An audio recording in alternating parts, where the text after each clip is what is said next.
नमस्कार, स्वागत है आपके अपने YouTube channel Awadh study centre Mahbubganj में। मित्रों, आज हम इसमें भाषा हिंदी से संबंधित पेडागोजी को लेकर के आए हैं, जो कि सीटेट के एग्ज़ाम में अक्सर ये प्रश्न देखने को मिलता भी है। आइए हम लोग शुरू करते हैं। आज का पहला प्रश्न है भाषा के अभिव्यक्तात्मक कौशल हैं। देखिए, भाषा के 4 कौशल होते हैं, आप लोग जान ही रहे होंगे। सुनना, बोलना और पढ़ना और लिखना, ये 4 प्रकार के कौशल होते हैं। और इसमें पूछ रहा है कि भाषा के अभिव्यक्तात्मक कौशल। देखिए, इसमें भी 2 पार्ट में बटे हुए हैं। एक होता है अभिव्यक्तात्मक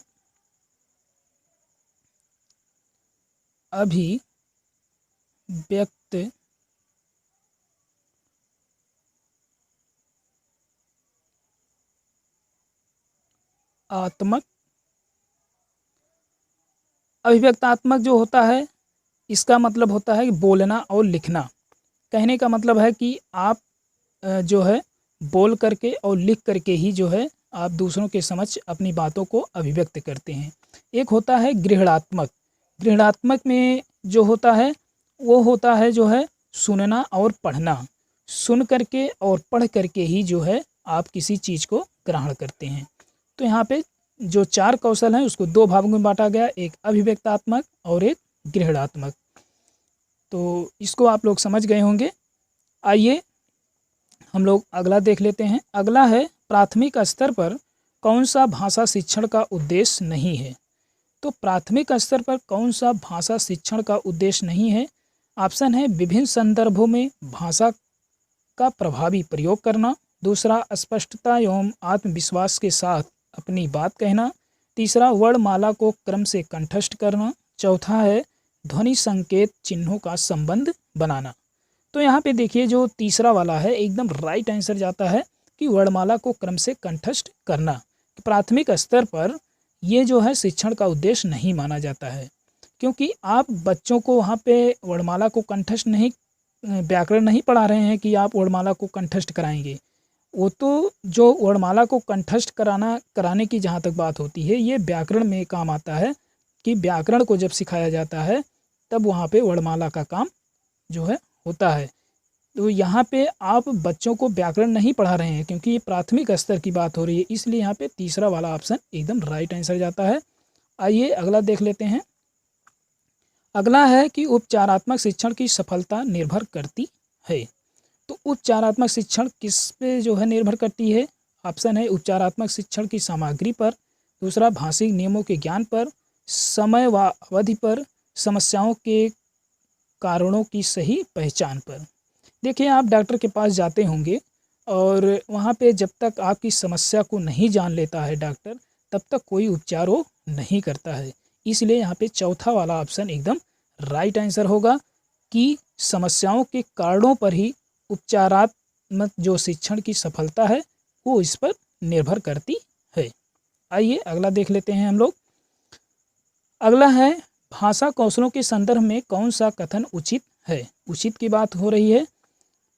तो पहला है भाषा कौशलों के विकास में अभ्यास की अपेक्षा भाषिक नियमों की ज्ञान जरूरी है। दूसरा, विद्यालय में केवल पढ़ना लिखना कौशलों पर ही बल देना चाहिए। तीसरा है बच्चे केवल सुनना, बोलना, पढ़ना, लिखना कौशल क्रम से ही सीखते हैं। चौथा है भाषा के चारों कौशल परस्पर अंतः संबंधित होते हैं। तो यहाँ पे जो राइट आंसर एकदम होगा ये होगा चौथा वाला कि भाषा के चारों कौशल जो है परस्पर अंतः संबंधित होते हैं। ये जो चारों कौशल होते हैं, सुनना, बोलना, पढ़ना, लिखना, ये जो है चारों आपस में एक कहीं ना कहीं एक दूसरे से संबंध रखते हैं। इसलिए यहाँ पे चौथा ऑप्शन यानी भाषा के चारों कौशल परस्पर अंतः संबंधित होते हैं।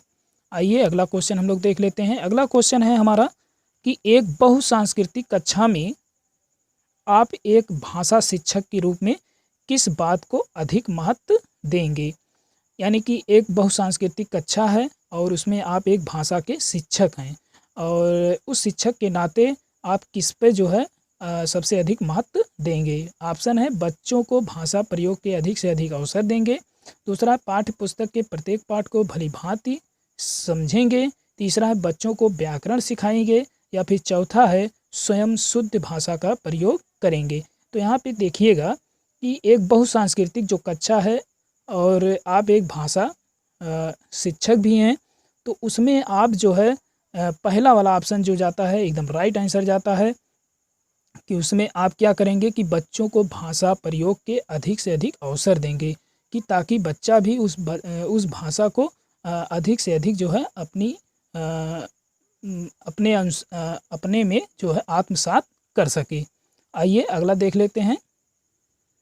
अगला है हिंदी की कक्षा में प्रायः हिंदीतर भाषी बच्चे हिंदी सीखने में अनेक कठिनाइयों का सामना करते हैं, क्योंकि क्या कारण है कि जो है हिंदी की कक्षा में प्रायः हिंदीतर ही भाषी जो बच्चे होते हैं वो हिंदी सीखने में अनेक प्रकार की कठिनाई का सामना करते हैं। क्या कारण है? ऑप्शन है प्रायः हिंदी और उनकी मातृभाषा की संरचना में अंतर है। दूसरा है वह मन लगाकर हिंदी नहीं सीखते। तीसरा है हिंदी सीखने के प्रति उनमें अरुचि होती है। चौथा है हिंदी बहुत कठिन भाषा है। तो यहाँ पे देखिएगा ये सब गलत हो जाएंगे कि हिंदी बहुत कठिन भाषा है, ऐसा कुछ भी नहीं है। हिंदी सीखने के प्रति उनमें अरुचि है, ये भी नहीं है कि वह मन लगाकर हिंदी नहीं सीखते हैं, ऐसा कुछ भी नहीं है। पहला वाला ऑप्शन जो जाता है एकदम राइट आंसर जाता है कि प्रायः जो हिंदी और उनकी मातृभाषा की संरचना में अंतर होता है। उनकी जो मातृभाषा होती है वो जो सीखे होते हैं विद्यालय में जाते हैं उनमें कुछ और अंतर आता है, इसीलिए वो सीख नहीं पाते हैं। इसलिए यहाँ पे पहला ऑप्शन एकदम राइट आंसर होगा। आइए हम लोग अगला देख लेते हैं। अगला नंबर है कि बोलना कौशल में महत्वपूर्ण है। तो बोलना जो कौशल है वो किस में महत्वपूर्ण है? मधुर वाणी में, संदर्भ एवं स्थिति के अनुसार अपनी बात कह सकना। तीसरा स्पष्ट एवं शुद्ध उच्चारण में। चौथा है अलंकारिक भाषा का प्रयोग में। तो यहाँ पे देखिएगा जो दूसरा वाला है एकदम राइट आंसर जाएगा कि संदर्भ एवं स्थिति के अनुसार अपनी बात को कह सकना, यही जो होता है ये बोलना कौशल का ये महत्वपूर्ण है। आइए अगला देख लेंगे हम लोग। एक समावेशी कक्षा में कौन सा कथन भाषा शिक्षण के सिद्धांतों के प्रतिकूल है? मित्रों एक चीज़ और हम बताते चलें कि यदि आप लोगों को ये चैनल पसंद आए, ये वीडियो आप लोगों को पसंद आ रहा हो तो अधिक से अधिक लाइक करें, सब्सक्राइब करें। मित्रों ये आप ही लोगों के लिए हम लोग इतनी मेहनत से इस चीज़ को बनाते हैं ताकि आप तक ये वीडियो पहुंच सके और आपको सफलता मिल सके। आपकी सफलता हमारा लक्ष्य है। इसी जो है उद्देश्य के साथ हम लोग इस चीज़ को करते हैं। तो मित्रों अधिक से अधिक लाइक भी करें, सब्सक्राइब करें और इस चैनल को और भी आगे आप लोग बढ़ाने की कोशिश हमारी जो है मदद करें। आइए अब अगला क्वेश्चन हम लोग पढ़ते हैं कि एक समावेशी कक्षा में कौन सा कथन भाषा शिक्षण के सिद्धांतों के प्रतिकूल है? तो यहाँ पे देखिएगा प्रतिकूल, एक होता है अनुकूल, एक होता है प्रतिकूल। तो यहाँ पे दो शब्द हैं, एक है अनुकूल, एक है प्रतिकूल। अनुकूल, देखिए जो अनुकूल का जो विलोम होता है ये होता है प्रतिकूल। अनुकूल मतलब होता है कि उसी के अनुसार उसका अनुकूलन मतलब सही, और प्रतिकूल का मतलब होता है सेम उसका उल्टा। तो यहाँ पे कुछ लोग ये होते हैं प्रतिकूल का मतलब ये समझ लेते हैं कि उसी के अनुसार कह रहा है, तो यही चीज़ ये गलत होता है सीटेट में, और ऐसे प्रश्न जो है सीटेट में ज़्यादातर देखने को मिलता भी है। तो देखिए प्रतिकूल का मतलब होता है उल्टा, यानी कि कहने का मतलब ये है कि भाषा शिक्षण के सिद्धांत के जो है कौन सही नहीं है, कहने का मतलब ये है। तो ऑप्शन है व्याकरण के नियम सिखाने से बच्चों का भाषा विकास शीघ्रता से होगा। दूसरा बच्चे परिवेश से प्राप्त भाषा को ग्रहण करते हुए भाषा प्रयोग के नियम बना सकते हैं। तीसरा भाषा परिवेश में रहकर अर्जित की जाती है। चौथा है प्रिंट समृद्ध माहौल भाषा सीखने में सहायक होता है। तो यहाँ पे जो पहला वाला ऑप्शन है एकदम राइट आंसर जाएगा कि एक समावेशी कक्षा में जो है भाषा शिक्षण के सिद्धांतों के यही प्रतिकूल है कि व्याकरण के नियम सीखने से बच्चों का जो भाषा विकास है वो शीघ्रता से होगा, ऐसा नहीं है। और बाकी जो है ये भाषा शिक्षण सिद्धांत के अनुकूल हैं। दूसरा, तीसरा और चौथा ये सभी उसके अनुकूल हैं, यही सिर्फ प्रतिकूल है पहला वाला ऑप्शन। आइए अगला देख लेते हैं।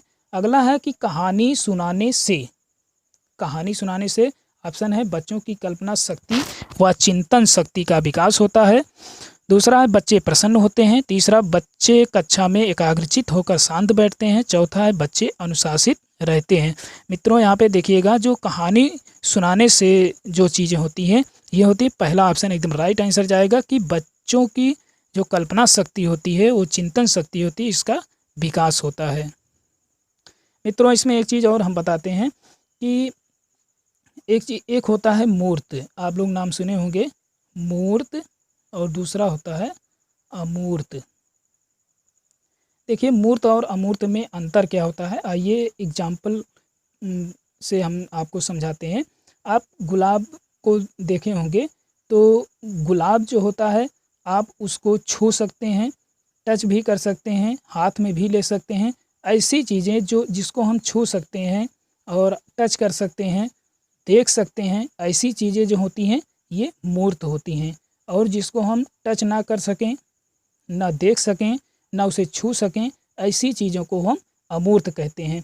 अमूर्त में एक चीज़ और होता है कि जिसे हम जो है कल्पना कर सकें। जैसे गुलाब है, गुलाब को आप देख सकते हैं, उसको छू भी सकते हैं, टच भी कर सकते हैं, हर चीज़ आप कर सकते हैं, लेकिन उसमें जो स्माइल होती है, जो खुशबू होती है, आप उसको जो है मात्र कल्पना कर सकते हैं चिंतन के रूप में, उसे जो है छू नहीं सकते हैं। तो उसकी जो खुशबू होती है यही होती है अमूर्त चीज़ें। तो आई होप आप लोग समझ गए होंगे कि मूर्त और अमूर्त क्या होता है। आइए अगला प्रश्न हम लोग देख लेते हैं। अगला प्रश्न है, बच्चों के लेखन कौशल का मूल्यांकन करने के लिए कौन सी विधि बेहतर हो सकती है? सुंदर लेख का अभ्यास, अपने अनुभवों को लिखना, श्रुत लेख, पाठ आधारित प्रश्नों के उत्तर लिखना। तो यहाँ पे देखिए कि बच्चों के लेखन कौशल का जहाँ तक बात है, मूल्यांकन, ये सबसे विधि जो बेहतर हो सकती है ये है सुंदर लेख का अभ्यास। जितना जो है बच्चों को आप सुंदर लेख करने के लिए कहेंगे, उतना ही अच्छा जो है बच्चा जो है अपनी सुंदर लेख में अभ्यास करता जाएगा और उसका जो है अच्छा होता चला जाएगा। आइए अगला क्वेश्चन देख लेते हैं। अगला है कि एक भाषा शिक्षक के रूप में सबसे बड़ी चुनौती है। तो सबसे बड़ी चुनौती क्या है एक भाषा शिक्षक के रूप में? पहला ऑप्शन है बहुभाषिक कक्षा के शिक्षण के लिए उचित रणनीतियाँ तय करना। दूसरा है बच्चों को भाषा सीखने के महत्व से परिचित कराना। तीसरा है बच्चों के भाषा संचार साधनों के प्रभाव से मुक्त रखना। ये तो एकदम पहले ही गलत हो जाएगा। चौथा है भाषा संसाधनों का अभाव है। जी नहीं, गलत है। देखिए यहाँ पे जो है पहला वाला ऑप्शन एकदम राइट आंसर जाएगा कि बहुभाषिक कक्षा के शिक्षण के लिए उचित रणनीतियाँ तैयार करना। ये वाला ऑप्शन एकदम राइट आंसर जाएगा। आइए अगला देख लेते हैं। अगला है भाषा शिक्षण में पाठ्य पुस्तक। तो पाठ्य पुस्तक क्या है? अनावश्यक है, तो अनावश्यक तो होगा नहीं, यहाँ पे ये पहले ही गलत हो जाएगा पहला ऑप्शन। एकमात्र संसाधन है। जी नहीं, एकमात्र कोई संसाधन है नहीं। तीसरा साध्य है, मात्र साध्य नहीं है। चौथा है साधन है। जी हाँ, यही एकदम राइट आंसर है। तो भाषा शिक्षण में देखिए जो पाठ्य पुस्तक होता है ये मात्र जो है क्या है, साधन है, जिसके माध्यम से आप जो है बच्चों को पढ़ाते हैं। क्योंकि देखिए बाल केंद्रीय शिक्षा, बालक को केंद्र मान करके जो है पढ़ाया जाता है। देखिए साधन की जहाँ तक बात है कि यदि अगर पाठ्य पुस्तक भी नहीं होगा तो भी पढ़ाया जा सकता है। आजकल टेक्नोलॉजी बहुत आगे हो गई है, कंप्यूटर के माध्यम से, यूट्यूब के माध्यम से हर चीज़ जो है ऐसा नहीं है कि पाठ्य पुस्तक पे ही डिपेंड है सब कुछ। तो मात्र एक पाठ्य पुस्तक क्या है, एक साधन है। आइए अगला देख लेते हैं। अगला है गृह कार्य के बारे में कौन सा कथन उचित है? तो गृह कार्य के बारे में आइए हम लोग पढ़ लेते हैं। गृह कार्य देना अति आवश्यक है। दूसरा है गृह कार्य अभिभावकों को व्यस्त रखने का उत्तम साधन है। तीसरा बच्चों की क्षमताओं स्तर के अनुसार गृह कार्य दिया जाना चाहिए। चौथा है गृह कार्य कक्षा में किए गए कार्य का अभ्यास मात्र है। तो देखिएगा यहाँ पे गृह कार्य देना अति आवश्यक है, कुछ हद तक तो सही है। दूसरा है गृह कार्य अभिभावकों को व्यस्त रखने का उत्तम साधन, यहाँ पे ये एकदम गलत हो जाएगा। तीसरा बच्चों की क्षमताओं, देखिए यहाँ पे जो परफेक्ट आंसर जो बन रहा है ये तीसरा वाला ऑप्शन है, कि बच्चों की क्षमताओं स्तर के अनुसार गृह कार्य दिया जाना चाहिए। आप जैसे गृह कार्य बच्चों को दे रहे हैं, लेकिन इतना भी मत दीजिए कि बच्चे जो है बोर हो जाएं। उनके क्षमता, उनके कार्य करने की जो क्षमता है, ठीक उसी के अनुसार दिया जाना चाहिए। तो यहाँ पे जो राइट आंसर है, बच्चों की क्षमताओं स्तर के अनुसार गृह कार्य दिया जाना चाहिए। बाकी सब यहाँ पे गलत हैं। आइए अगला नंबर देख लेते हैं। अगला नंबर कह रहा है कि प्राथमिक स्तर पर, देखिए दोस्तों, सीटेट के एग्ज़ाम में बहुत बड़े बड़े क्वेश्चन भी देखने को आपको मिलेगा। उससे आपको घबराना नहीं है। जो कि आप देखते होंगे जो सबसे बड़ा क्वेश्चन होता है उसमें कुछ भी नहीं होता, मात्र आप एक बार पढ़ेंगे अपने आप जो है उसका उत्तर निकल के चला आएगा। आइए हम लोग पढ़ते हैं। प्राथमिक स्तर पर बच्चों की भाषा के शिक्षा के संदर्भ में निम्नलिखित में से कौन सा कथन असत्य है। देखिए यहाँ पे असत्य शब्द आ गया। यही असत्य है, सत्य है। दो तरह के क्वेश्चन जो है सीटेट के एग्ज़ाम में ज़्यादातर देखने को मिलता भी है दोस्तों, इसको ज़रूर ध्यान दीजिएगा। और यहीं से जो है गलतियाँ बहुत अधिक होती हैं। जहाँ असत्य होता है वहाँ बच्चे, कुछ लोग ऐसे होते हैं उसको सत्य मान करके और आंसर को ढूंढने के लिए लालायित हो जाते हैं और वहीं पर अपना जो है आपा खो देते हैं और वहाँ पे प्रश्न वो गलत हो जाता है। तो यहाँ पे सत्य और असत्य दो चीज़ों को विशेष ध्यान दीजिएगा। हाँ, तो कह रहा है कि प्राथमिक स्तर पर बच्चों की भाषा शिक्षा के संदर्भ में निम्नलिखित में से कौन सा कथन असत्य है। यानी बच्चों की भाषा शिक्षा के संदर्भ में। आइए हम लोग पढ़ते हैं जो है विकल्प को। सुधार के नाम पर की जाने वाली टिप्पणियाँ व निरर्थक अभ्यास से बच्चों में अरुचि उत्पन्न हो सकती है। दूसरा, बच्चे समृद्ध भाषा परिवेश के सहज और स्वतः रूप से भाषा में परिमार्जन कर लेंगे। तीसरा, बच्चे भाषा की जटिल और समृद्ध संरचनाओं के साथ विद्यालय आते हैं। चौथा, बच्चों की भाषा संकल्पनाओं और विद्यालय में प्रचलित भाषा परिवेश में विरोधाभास ही भाषा सीखने में सहायक होता है। तो जहाँ तक असत्य की बात है दोस्तों, यहाँ पे चौथा वाला एकदम राइट आंसर होगा कि बच्चों की भाषा संकल्पनाओं और विद्यालय में प्रचलित भाषा परिवेश में विरोधाभास जो है कतई नहीं होता है, क्योंकि यहाँ पे विरोधाभास दिया है, इसलिए यहाँ पे असत्य भी पूछा है। तो यहाँ पे यही चौथा वाला ऑप्शन एकदम राइट आंसर हो जाएगा। बाकी सभी जो है शिक्षा के संदर्भ में सभी सत्य हैं, यही एक असत्य है। आइए अगला नंबर देख लेते हैं। अगला नंबर है कि भाषा क्या है, नियमों की जानकारी से ही निखरती है। दूसरा, विद्यालय में सीखी जाती है। तीसरा है एक नियमबद्ध व्यवस्था है। चौथा, सदैव व्याकरण के नियमों का ही अनुगमन करती है। तो यहाँ पे देखिएगा कि भाषा जो होती है एक नियमबद्ध व्यवस्था होती है। यहाँ पे तीसरा वाला एकदम राइट आंसर होगा। आइए अगला देख लेते हैं। अगला नंबर, भाषा की पाठ्य पुस्तक का निर्माण करते समय सबसे कम महत्वपूर्ण बिंदु है। यानी कि भाषा की पाठ्य पुस्तक का निर्माण आप कर रहे हैं तो सबसे कम महत्वपूर्ण बिंदु क्या है। भाषा की विभिन्न छटाएं, अभ्यासों में वैविध्य, पाठों की संख्या, विषय वस्तु में वैविध्य। तो यहाँ पे तीसरा वाला एकदम राइट आंसर होगा कि पाठों की संख्या, यही जो है सबसे कम महत्वपूर्ण बिंदु है। आइए अगला देख लेते हैं। अगला है कि एक पूछ रहा है कि एक से अधिक भाषाओं का प्रयोग। ऑप्शन है किसी भी एक भाषा में निपुणता में बाधक है। दूसरा, कक्षाई जटिलताओं को बढ़ाता है। जी नहीं, यहाँ पे ये तो एकदम गलत हो जाएगा। शिक्षकों के लिए गहन समस्या है। जी नहीं, कोई समस्या नहीं है। चौथा, संज्ञानात्मक विकास में सहायक है। जी हाँ। देखिए, किसी भी एक भाषा में निपुणता में बाधक है, तो एक भाषा जहाँ बात करेगा दोस्तों वहाँ पे ये भी गलत हो जाएगा। चौथा ऑप्शन देखिए, ये एकदम राइट आंसर जाएगा कि संज्ञानात्मक विकास में सहायक है। एक से अधिक भाषा का जहाँ प्रयोग होता है वो संज्ञानात्मक, यानी नए नए कार्य करने में बच्चों को सहायता मिलती है। आइए अगला क्वेश्चन हम लोग देख लेते हैं। अगला क्वेश्चन है कि भाषा अर्जन और भाषा अधिगम के संदर्भ में कौन सा कथन सही नहीं है। तो देखिए यहाँ पे नेगेटिव यानी नकारात्मक प्रश्न आ गया कि नहीं पूछ रहा है। ऐसे क्वेश्चनों को हमें विशेष ध्यान देना होता है दोस्तों। हाँ, तो इसका होगा ऑप्शन है सांस्कृतिक विभिन्नताओं, भाषा अर्जन और भाषा अधिगम को प्रभावित करने वाले महत्वपूर्ण कारक हैं। दूसरा, भाषा अर्जन में विभिन्न संकल्पनाएं मातृभाषा में बनती हैं। तीसरा, भाषा अधिगम में कभी भी अनुवाद का सहारा नहीं लिया जाता। चौथा है भाषा अर्जन सहज और स्वाभाविक होता है। देखिए यहाँ पे जो नहीं की बात कर रहा है ये होगा आपका तीसरा वाला ऑप्शन, एकदम राइट चला जाएगा कि भाषा अधिगम में कभी भी अनुवाद का सहारा नहीं लिया जाता है। जी नहीं दोस्तों, ऐसा नहीं होता है कि कभी भी नहीं लिया जाता है, लिया जाता है, कभी ना कभी तो लिया जाता है। इसलिए यहाँ पे जो सही नहीं है वो तीसरा वाला है।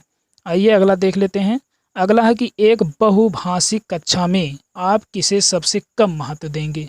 यानी एक बहुभाषिक यानी बहुत भाषाओं वाली कक्षा है, उसमें आप किसको कम महत्व देंगे। बच्चों को सिखाना कि दो भाषाओं के मध्य विद्यमान समानता व अंतर का विश्लेषण कैसे किया जाता है, इस चीज़ को कम महत्व देंगे। कि दूसरा विभिन्न प्रकार का बाल साहित्य। तीसरा है कक्षा में विभिन्न प्रकार की सामग्री से समृद्ध वातावरण। चौथा है कक्षा के बहुभाषिक और बहुसांस्कृतिक संदर्भों के प्रति संवेदनशीलता। तो यहाँ पे देखिए जो सबसे कम महत्व देंगे यह है पहला वाला ऑप्शन, एकदम राइट आंसर जाएगा कि बच्चों को सिखाना कि दो भाषाओं के मध्य विद्यमान समानता व अंतर का विश्लेषण कैसे किया जाता है। आइए अगला देख लेते हैं। हाँ, अगला है प्राथमिक स्तर पर भाषा की पाठ्य पुस्तकों में किस तरह की रचनाओं को स्थान दिया जाना चाहिए। ऑप्शन है केवल कहानियाँ अथवा कविताएं। तो देखिए दोस्तों, आप कहीं भी केवल शब्द अगर मिल जाए तो उसको पहले काट दीजिए, क्योंकि वो जो है तुरंत उस वहाँ पे ये गलत हो जाता है, केवल शब्द। फिर है विदेशी साहित्य की रचनाएं। तीसरा है ऐसी रचनाएं जो बच्चों के परिवेश से जुड़ी हों, जिनमें भाषा की अलग अलग छटाएं हों। चौथा है जो प्रत्यक्ष रूप से मूल्यों पर आधारित हों। तो यहाँ पे देखिए जो परफेक्ट आंसर जा रहा है ये तीसरा आंसर एकदम राइट आंसर होगा, यानी तीसरा वाला कि ऐसी रचनाएं जो बच्चों के परिवेश से यानी कि उनके वातावरण से जुड़ी हों और जिनमें भाषा की अलग अलग छटाएं देखने को मिले। तो ऐसी रचना क्या होती हैं, प्राथमिक स्तर पर भाषा की पाठ्य पुस्तकों में बहुत ही सहायक होती हैं। आइए अगला देख लेते हैं। अगला कह रहा है कि निम्नलिखित में से कौन सा द्वितीय भाषा शिक्षण का उद्देश्य नहीं है। फिर देखिए यहाँ पे उद्देश्य नहीं है यानी नेगेटिव यानी नकारात्मक प्रश्न आ गया। तो ऐसे प्रश्नों को हम लोग ध्यान देना होगा। ऑप्शन है बोलने की क्षमता के अनुरूप लिखने की क्षमता का विकास। दूसरा विभिन्न क्षेत्रों स्थितियों में हिंदी का विभिन्न प्रयुक्तियों को समझने की योग्यता का विकास। तीसरा हिंदी के व्याकरण नियमों को कंठस्थ करना। चौथा है कि दैनिक जीवन में हिंदी में समझने तथा बोलने की क्षमता का विकास। तो यहाँ पे देखिएगा तीसरा वाला ऑप्शन एकदम राइट आंसर होगा कि जो उद्देश्य नहीं है वो यही है कि हिंदी व्याकरण नियमों को कंठस्थ करना, क्योंकि वहाँ प्राथमिक स्तर की बात हो रही है तो वहाँ बच्चों को व्याकरण नियमों को कंठस्थ नहीं कराएंगे, इसलिए यहाँ पे तीसरा वाला विकल्प एकदम सही होगा। आइए अगला देख लेंगे। अगला है, देखिए मित्रों यहाँ पे मिस्टेक हुई है इसमें नंबरिंग में, तो इसको ध्यान मत दीजिएगा क्योंकि इसमें 30 प्रश्न हमने लिया है, तो 30 प्रश्न हैं इसमें। तो इसमें अगला है ये हिंदी भाषा का मूल्यांकन करते समय आप सबसे ज़्यादा किसे महत्व देंगे। यानी कि हिंदी भाषा का मूल्यांकन आप कर रहे हैं, उस समय आप जो है सबसे ज़्यादा किसे महत्व देंगे। व्याकरण नियम को। दूसरा सीखने की क्षमता का आकलन। तीसरा काव्य सौंदर्य। चौथा है निबंध लिखने की योग्यता। तो यहाँ पे देखिएगा कि हिंदी भाषा का मूल्यांकन करते समय जो सबसे अधिक जो आप महत्व देंगे यह है सीखने की क्षमता का आकलन में। तो यहाँ पे दूसरा वाला एकदम राइट आंसर होगा। आइए अगला देख लेते हैं। अगला है कि निम्नलिखित में से कौन सा बच्चों की भाषिक क्षमता के आकलन का सबसे उचित तरीका है। यानी कि कौन सा बच्चों की भाषिक यानी भाषा क्षमता के आकलन का सबसे उचित तरीका इसमें पूछ रहा है। तो ऑप्शन है संज्ञा शब्दों के उदाहरण दीजिए कि इसके माध्यम से हो सकता है। दूसरा है बादल आसमान चिड़िया बच्चे के साथ संज्ञा शब्दों के प्रयोग करते हुए एक कहानी लिखिए, इसके माध्यम से। तीसरा है संज्ञा की परिभाषा को पूरा कीजिए। चौथा है संज्ञा को परिभाषित कीजिए। तो यहाँ पे देखिए ये दोनों विकल्प तो पहले ही कट जाएंगे, संज्ञा को परिभाषित करने से कोई मतलब है नहीं। संज्ञा शब्दों के उदाहरण ये भी कुछ हद तक नहीं ठीक है, लेकिन दूसरा देखिए कि बादल आसमान चिड़िया बच्चे के साथ संज्ञा शब्दों का प्रयोग करते हुए एक कहानी के माध्यम से बच्चे बहुत ही जल्दी पकड़ते हैं, इसलिए यहाँ पे दूसरा वाला ऑप्शन एकदम राइट आंसर होगा क्योंकि आप देखते होंगे टीवी सीरियल में आता है एक कार्टून। कार्टून को बच्चे क्यों देखते हैं? क्योंकि उसमें कार्टून के माध्यम से चित्रों के माध्यम से दिखाया जाता है और उसमें बताया जाता है, इसीलिए बच्चे जो है कार्टून को देखना अधिक पसंद करते हैं। आइए अगला हम लोग देख लेते हैं। अगला है बच्चों की मौखिक अभिव्यक्ति का विकास करने के लिए सबसे कम प्रभावी तरीका कौन सा है? यानी कि बच्चों की मौखिक अभिव्यक्ति, यानी यहाँ पे बोलने से है, यानी मौखिक की बात हो रही है कि मौखिक अभिव्यक्ति का विकास करने के सबसे कम प्रभावी तरीका कौन सा हो सकता है। तो यहाँ पे देखिएगा, संवाद अदायगी, व्याकरण आधारित संरचना अभ्यास, अपने अनुभवों का वर्णन और बातचीत करना। तो यहाँ पे देखिएगा कि ये सब सबसे ज़्यादा प्रभावी हैं कि संवाद अदायगी जो है, इससे जो है बच्चा प्रभावी तो होगा ही, इससे भी प्रभावी होगा और इससे भी प्रभावी होगा। लेकिन यहाँ पे पूछ रहा कि सबसे कम प्रभावी तरीका, तो जो सबसे कम प्रभावी तरीका है ये है व्याकरण आधारित संरचना अभ्यास, इससे जो है कम होगा। और ये ऑप्शन गलत भी है, इसलिए यहाँ पे एकदम राइट आंसर कौन सा होगा? दूसरा वाला, यानी 101 का ये दूसरा वाला एकदम राइट आंसर हो जाएगा। आइए अगला देख लेंगे। भाषा सीखने के लिए कौन सा कारक सर्वाधिक महत्वपूर्ण है? तो भाषा सीखने के लिए कौन सा कारक सर्वाधिक महत्वपूर्ण है? समृद्ध भाषिक वातावरण, भाषा के व्याकरणिक नियम, पाठ पर आधारित प्रश्नोत्तर, भाषा की पाठ्य पुस्तक। तो यहाँ पे देखिए, भाषा सीखने के लिए जो सबसे महत्वपूर्ण होती है ये होती है समृद्ध भाषिक वातावरण। इसके माध्यम से भाषा जो है सर्वाधिक सीखी जा सकती है, यानी कि जिस तरह से आपका समृद्ध यानी पूरा वातावरण होगा उसी के अनुसार आप भाषा अधिक पकड़ सकेंगे। आइए अगला देख लेते हैं।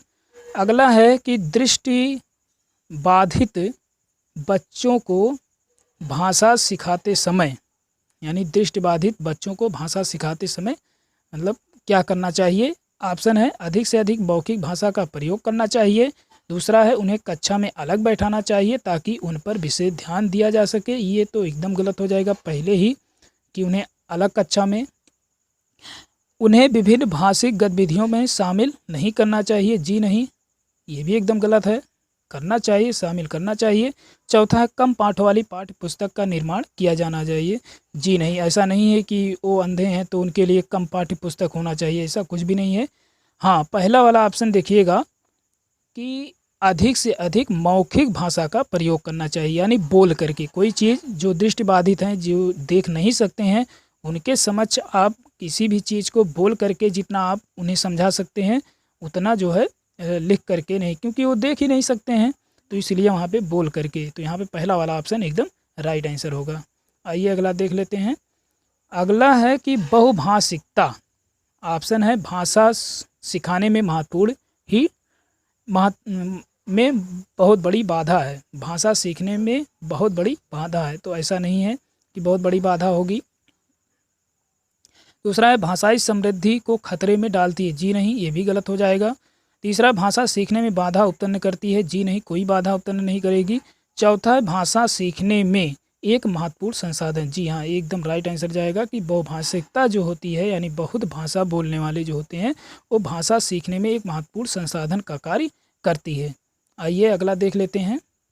अगला है कि बच्चे विद्यालय आने से पहले, बच्चे विद्यालय आने से पहले, ऑप्शन है भाषा के चारों कौशल पर पूर्ण अधिकार रखते हैं। दूसरा, अपनी भाषा की नियमबद्ध व्यवस्था की व्यवहारिक कुशलता के साथ आते हैं। तीसरा, कोरी स्लेट होते हैं। चौथा, भाषा का समुचित उपयोग करने में समर्थ नहीं होते हैं। तो यहाँ पे देखिएगा, दो तो एकदम पहले कट जाएंगे कि भाषा का समुचित उपयोग करने में समर्थ, ऐसा तो है नहीं कि बच्चे जो है समर्थ नहीं होंगे, होंगे जरूर कुछ ना कुछ। कोरी स्लेट कहने का मतलब है कुछ नहीं जानते हैं, कि कागज़ के समान है, जी नहीं, ऐसा भी नहीं होता है। हाँ, यहाँ पे देखिए दो ऑप्शन बच रहे हैं कि भाषा के चारों कौशलों पर पूर्ण अधिकार रखते हैं, एक तो ये भी कुछ हद तक सही है लेकिन उतना नहीं। दूसरा देखिए कि अपनी भाषा की नियमबद्ध व्यवस्था की व्यवहारिक कुशलता, यानी कि उनके व्यवहारात्मक जो कुशलता के अनुसार जो भाषा विद्यालय में सिखाई गई वही सबसे बेस्ट है। यहाँ पे दूसरा वाला ऑप्शन एकदम राइट आंसर जाएगा। आइए अगला देख लेते हैं। अगला है कि भाषा सीखने सिखाने का उद्देश्य है, यानी कि भाषा सीखने सिखाने का क्या उद्देश्य है। अपनी बात की पुष्टि के लिए तर्क देना, इसलिए कि विभिन्न स्थितियों में भाषा का प्रभावी प्रयोग करना, इसलिए तीसरा है अपनी बात कहना सीखना, इसलिए चौथा है दूसरों की बात समझना या सीखना, इसलिए। तो भाषा सीखने सिखाने का जो उद्देश्य होता है वो दूसरों की बात, तो यहाँ पे दूसरा वाला विकल्प एकदम राइट आंसर जाएगा कि विभिन्न स्थितियों में भाषा का प्रभावी प्रयोग करना, यानी भी कोई भी स्थिति हो, अपनी बात को कहना हो या दूसरी बात को समझना हो, यानी कि विभिन्न परिस्थितियों में भाषा सीखने का यही उद्देश्य होता है। तो यहाँ पे दूसरा वाला एकदम राइट आंसर होगा। आइए अगला देख लेते हैं। अगला है कि एक भाषा शिक्षक के लिए सर्वाधिक महत्वपूर्ण है। तो एक भाषा शिक्षक के लिए सर्वाधिक महत्वपूर्ण क्या है, ये इसको देख लेते हैं। बच्चों को भाषा प्रयोग के अवसर उपलब्ध कराना, भाषा की त्रुटियों के प्रति कठोर रवैया अपनाना, जी नहीं, कोई कठोर नहीं अपनाएंगे आप। भाषा की पाठ्य पुस्तक, जी नहीं, ये भी नहीं। भाषा का आकलन, देखिए भाषा का आकलन कुछ हद तक तो सही है, लेकिन पहला ऑप्शन देखिए कि बच्चों को भाषा प्रयोग के लिए अवसर, जहाँ अवसर शब्द दिखाई दे वहाँ पे एकदम राइट आंसर होगा कि बच्चों को भाषा प्रयोग के लिए अवसर उपलब्ध कराना ही क्या होता है, भाषा शिक्षक के लिए सर्वाधिक महत्वपूर्ण चीज़ें होती हैं। आइए अगला देख लेते हैं हम लोग। जी हाँ, शायद पूर्ण हो गया है ये 30 क्वेश्चन। तो मित्रों, ये वीडियो आप लोगों को कैसा लगा कमेंट बॉक्स में अवश्य बताएं और अपने मित्रों को भी शेयर करते रहें। जय हिंद, वंदे मातरम।